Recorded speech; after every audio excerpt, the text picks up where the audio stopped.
What I'm about to tell you may be key to preventing dementia. I'm Dr. Austin Perlmutter. If you like brain-related content, be sure to follow along. Scientists in the 1980s, looking at autopsies of brains, found something very interesting. In certain people who had all of the characteristics of dementia, based on what you would see in their brains, they actually did not have dementia in terms of how they functioned when they were alive. And one of the things that the researchers found is that there was something very specific about the people whose brains had still changed, but who cognitively were still fully intact.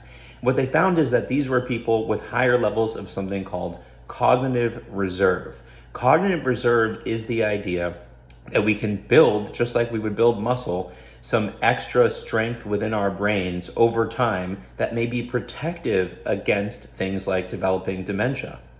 Cognitive reserve can be enhanced by learning new things, by stretching our brains. And some of the strongest data is on people who have had a lot of educational training, in that it may help to protect them against, build resilience against the changes that happen with brain aging.